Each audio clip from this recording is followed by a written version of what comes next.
श्रीपन्नारायण नारायण हरि हरि, श्रीमन्नारायण नारायण हरि हरि।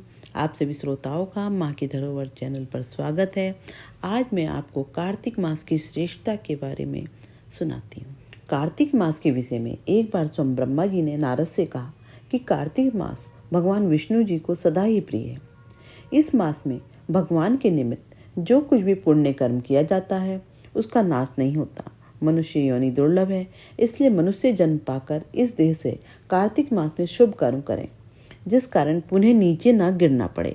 इस महीने में समस्त देवता मनुष्य के समीप हो जाते हैं और इस माह में किए हुए स्नान, दान, भोजन, व्रत, स्वर्ण, चांदी, भूमि एवं वस्त्र आदि के दान को देवता विधि पूर्वक ग्रहण करते हैं। भगवान के उद्देश्य से मनुष्य जो कुछ भी कार्तिक मास में दान देता है उसे वह अक्षय रूप में प्राप्त करता है। अन्न दान का भी अधिक महत्व है, क्योंकि इससे पापों का सर्वथा नाश हो जाता है। दान करने में असमर्थ मनुष्य यदि प्रतिदिन प्रसन्नतापूर्वक भगवान के नामों का स्मरण कर ले और इस मास में गंगा स्नान करते हुए कार्तिक मास की कथा को पढ़ ले तो अनंत पुण्य का भागी बनता है। इस मास में भगवान की प्रसन्नता के लिए शिव या विष्णु मंदिर में या किसी भी देव मंदिर में जागरण कीर्तन करें, स्वयं दीप दान करें या दूसरे के जलते हुए दीपक की रक्षा करें। तुलसी और आंवले के वृक्ष को भगवत स्वरूप मानकर उसका पूजन करें तो इससे भगवान खुश हो जाते हैं और मोक्ष पद प्राप्त होता है।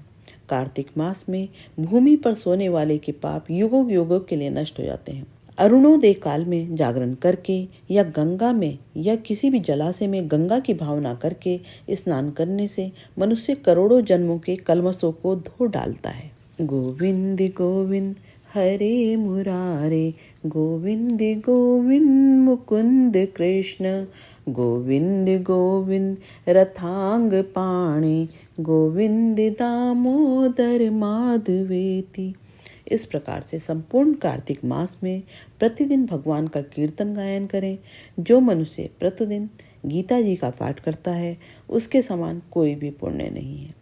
7 समुद्रों तक की पृथ्वी को दान से जो फल प्राप्त होता है वह कार्तिक मास में स्नान व दान का है, क्योंकि यह संसार अन्न के आधार पर ही जीवित रहता है। अतः कार्तिक में अन्नदान सर्वश्रेष्ठ कहा गया है। कार्तिक स्नान आश्विन की पूर्णिमा को आरंभ करके कार्तिक की पूर्णिमा को पूरा करें। भक्तिवान या नारी आश्विन की शुक्ल पक्ष की एकादशी आने पर ही भगवान विष्णु को नमस्कार करके कार्तिक व्रत करने की आज्ञा प्राप्त करें। ऐसा करने से भगवान स्वयं भक्त के ऊपर कृपा करके उसे आत्मिक बल एवं मनोबल प्रदान कर विधि से कार्तिक व्रत करने की सद्बुद्धि देते हैं। 12 मासों में मार्गशीर्ष मास अत्यंत पुण्यप्रद है। इससे पुण्य देने वाला वैशाख मास बताया गया है। इससे लाख गुना अधिक प्रयाग में माघ मास का महत्व है और उससे भी महान फलदायी कार्तिक मास है।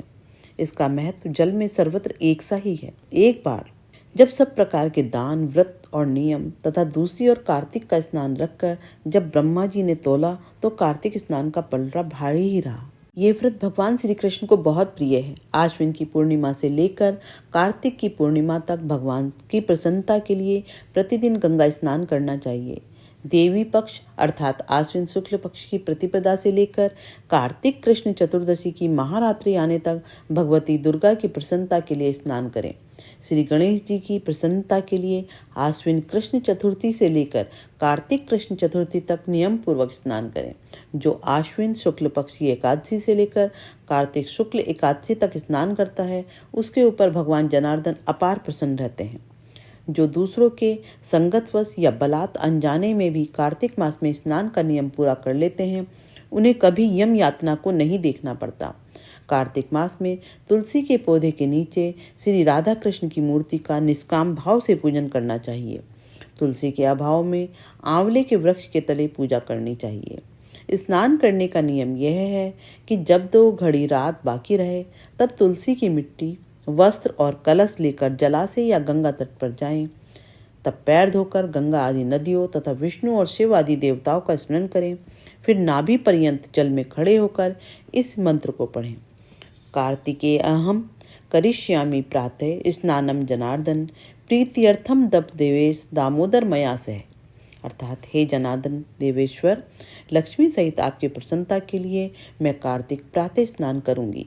उसके बाद यह मंत्र पढ़ें। ग्रहणार्ध्यम मया दत्तम राधया सहितो हरे, नमे कमला नाभाए नमस्ते जलशायिने, नमस्तेस्तु हृषिकेशा ग्रहणार्ध्यम नमोस्तुतु। अर्थात आप श्री राधा के संग मेरे दिए हुए अर्ध को स्वीकार करें। हे हरे, आप कमल नाभ को नमस्कार है। जल में शयन करने वाले आप नारायण को नमस्कार है। ये अर्ध ग्रहण कीजिए, आपको बार बार नमस्कार है। मनुष्य जिस तीर्थ में भी स्नान करे, गंगा का स्मरण अवश्य करना चाहिए। पहले मृत्तिका आदि स्नान करके ऋचाव द्वारा अपने मस्तक पर अभिषेक करें। अघमर्षण और स्नानांग तर्पण करके पुरुष सूक्त के सिर पर जल छिड़कें। उसके बाद बाहर आकर पुनः मस्तक पर आचमन करके अपने वस्त्र बदलें। वस्त्र बदलने पर तिलक आदि करें। कुछ रात बाकी रहे तभी स्नान किया जाए तो वह उत्तम और भगवान विष्णु को पूर्ण रूप से संतुष्ट करने वाला है। सूर्योदय काल में किया गया स्नान मध्यम श्रेणी का है। जब तक कृतिका अस्त ना हो तभी तक का स्नान उत्तम है, अन्यथा बहुत विलंब से किया गया स्नान कार्तिक स्नान की श्रेणी में नहीं आता।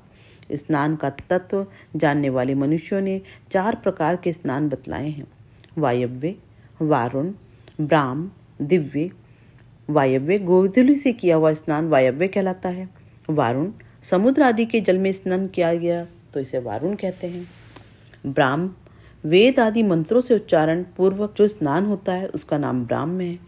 दिव्य मेघों या सूर्य की किरणों द्वारा जो जल अपने शरीर पर गिरता है उसे दिव्य स्नान कहा गया है। ब्राह्मण, क्षत्रिय और वैश्य को मंत्रोच्चारण पूर्वक स्नान करना चाहिए। स्त्री और शूद्र के लिए बिना मंत्र के लिए स्नान का विधान है। प्राचीन काल में श्रेष्ठ तीर्थ पुष्कर में कार्तिक मास में पुष्कर स्नान करने से व्याघ्र योनि से राजा प्रभंजन मुक्त हुए थे। नंदा भी कार्तिक में पुष्कर का स्पर्श पाकर परम धाम को प्राप्त हुई थी। अतः जो भी श्रद्धावान कार्तिक में प्रातःकाल उठकर तीर्थ में स्नान करता है वह सब पापों से मुक्त होकर पर ब्रह्म को प्राप्त कर लेता है। आज के लिए इतना ही। नारायण नारायण।